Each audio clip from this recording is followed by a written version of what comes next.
Alright, well, for the boys back home, this is it.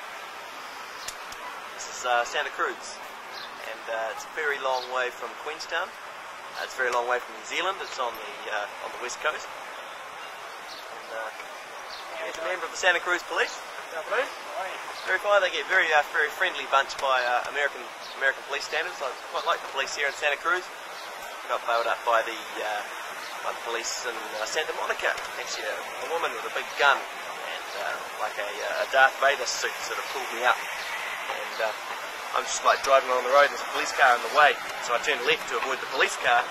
And then the siren goes on, and she follows me and she said I've made an illegal left turn. But the reason I made the illegal left turn was to avoid the police car. And she then gave me a ticket, so I've got to go to court on the 8th of August. And if I don't do that, then I'll get a first state arrest warrant, and then a federal arrest warrant, and then I presume I'll just get shot, because this is America. But, you know, you can handle that. Having fun in the USA. And I'm not supposed to say that.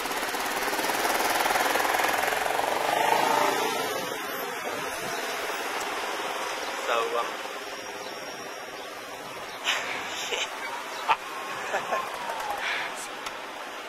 so what are we doing here? We're just getting this whole thing on video because we're all apparently the theory is we're auditioning for a tour of Japan and Vietnam. Although I understand that there are certain factors involved there that make that more or less of a possibility. But I've been doing this all weekend actually. Santa Cruz has been very good to me. I guess my 1948 Wurlitzer and my 1982 Dodge and my 1970 Tux make a combination that is appreciated by the citizens of Santa Cruz. In fact, appreciated to the point that they gave me $350 on Saturday in order to play piano in front of them, which stunned and surprised me and my fellow street musicians, none of whom are in evidence at the moment, but I assure you are in great profusion here in Santa Cruz.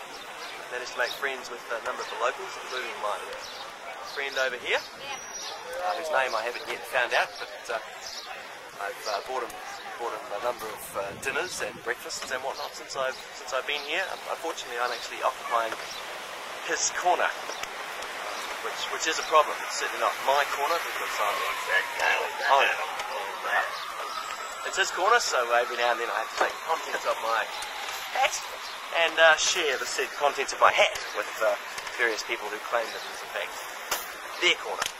But these are the politics of the street musician business, and a very complicated business that is too. I spent a couple of weeks sorting out the psychological side of what's going on here. In fact, my first day I played in Solvang, which is a very small Danish community, like sanitized very sanitized tourist community. And they've got one problem in terms of being a tourist community, which is that they don't like people. And they especially don't like piano players. And I played there for about 3 hours, and I made the grand sum of $12, which was not really enough to pay for my day's activities, which basically involved driving and eating. So I got about 5 gallons of gas and a tin of vegetarian dog food, which is also known as refried beans. And when you're sitting in the van eating a tin of cold refried beans on the spare money that you made that day, which after petrol was about $2, then you think you've got to really sort of do it all a little better. You know what I mean? So that's how I ended up in Santa Cruz anyway, via not LA to the south. I think that's south. Well, that's west, so that's south. And San Francisco to the north. There are two very exciting places for a street musician. San Francisco because you can make quite a bit of money there, and LA because there's a whole pile of people wandering around with guns.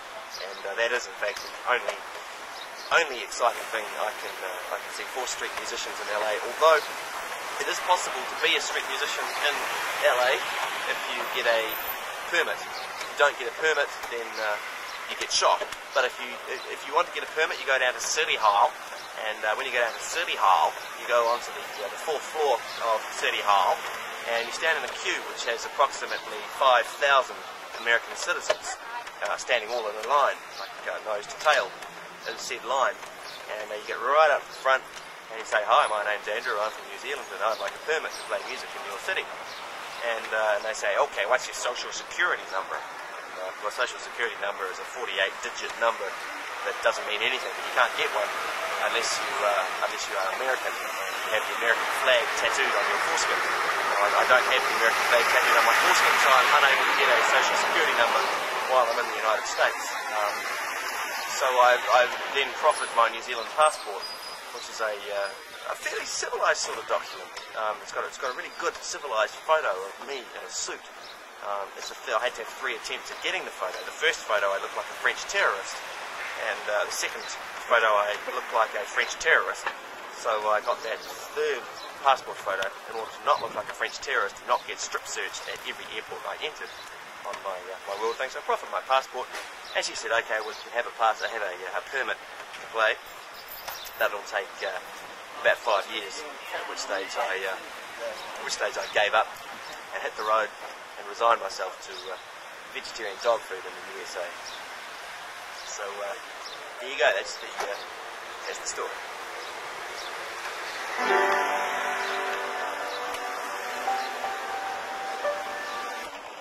How we do this?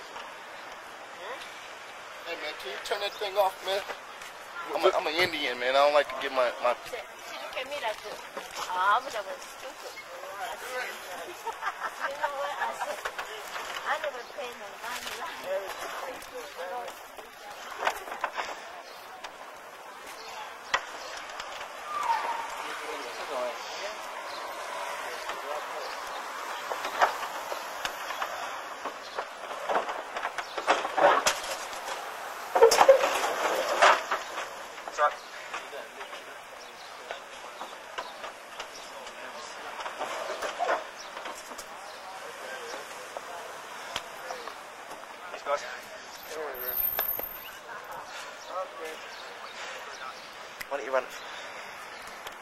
Why don't you run it from there? I'll pull it out. Okay? rolling. Roll it.